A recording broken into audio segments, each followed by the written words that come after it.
जय श्री राम आदरणीय मित्रों, कैसे हैं आप? मैं लक्ष्मीपुत्र डॉक्टर कुमार गणेश, जयपुर बीकानेर से प्रणाम।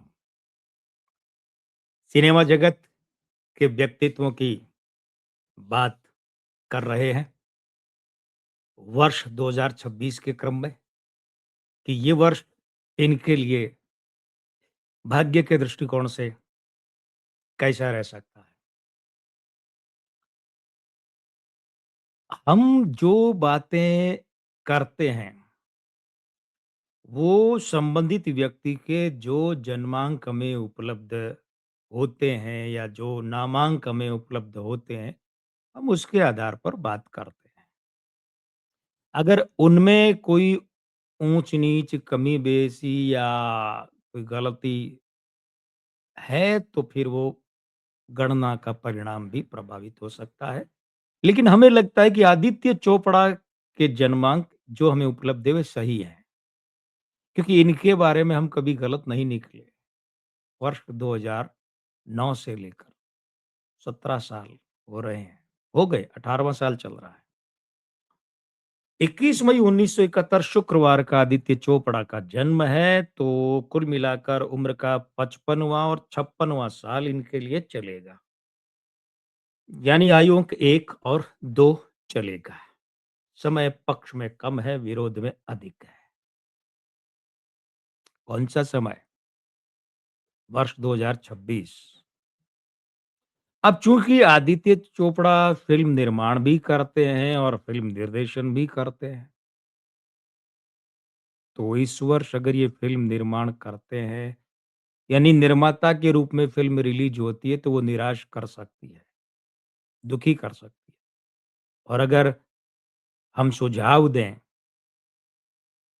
तो यूँ कहेंगे कि बतौर निर्देशक आदित्य चोपड़ा इस वर्ष कोई फ़िल्म न लाएँ, क्योंकि अगर निर्देशक के रूप में इस वर्ष इनकी कोई फ़िल्म रिलीज़ होती है, तो वो बॉक्स ऑफिस पर निराश कर सकती है। समझ लीजिए कि हमारी सराय में ही भविष्यवाणी है, क्योंकि हम बार-बार कहते हैं, ज्योतिषी की राय में भविष्यवाणी होती है और भविष्यवाणी में भी राय होती है। इस वर्ष अगर आदित्य चोपड़ा अपनी पत्नी को लेकर कोई फ़िल्म बनाते हैं, रिलीज़ करते हैं, तो वो तुलनात्मक रूप से निराश कर सकती है। ये ध्यान रखिएगा। मर्दानी सीरीज़ की फ़िल्म वो आने वाली है इस वर्ष और उस फ़िल्म की मुख्य कलाकार आपको पता है रानी मुखर्जी चोपड़ा, मतलब आदित्य चोपड़ा की दूसरी पत्नी वे हैं।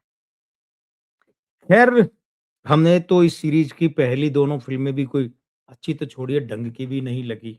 बहुत सी बातें हैं उसके पीछे, कई कारण हैं। लेकिन इसका मतलब ये है कि ये मर्दानी जो सीरीज़ शायद मर्दानी 3 ये आ रही है, तो ये फ़िल्म बॉक्स ऑफिस पर निराश कर सकती है तुलनात्मक रूप से। आदित्य चोपड़ा की company Yash Raj films YRF को इस वर्ष झटका लग सकता है और ये झटका इतना या ऐसा भी लग सकता है कि आदित्य चोपड़ा को कंपनी में अपनी हिस्सेदारी बेचनी पड़ जाए या कोई और कारण भी हो सकता है, लेकिन उसके कारण से आदित्य चोपड़ा यश राज फिल्म्स से अपनी हिस्सेदारी बेच सकते हैं। अब कितने प्रतिशत बेचेंगे या बेच सकते हैं वो बात दूसरी है। जैसे धर्मा प्रोडक्शन में करण जौहर ने 50% साझेदारी के हिस्से को बेच दिया था अदार पूनावाला को। तो ये नौबत इस वर्ष आदित्य चोपड़ा के सामने भी आ सकती है। इनके किसी निकट परिजन से संबंधित बात या विवाद चर्चा में रह सकता है। अब ये तो कोई जरूरी नहीं कि उसका इन्हें कोई दुख पहुंचे, परेशानी हो, लेकिन वो चर्चा में रह सकता है और इन पर कोई आंच आ जाए तो अचंभा नहीं होना चाहिए।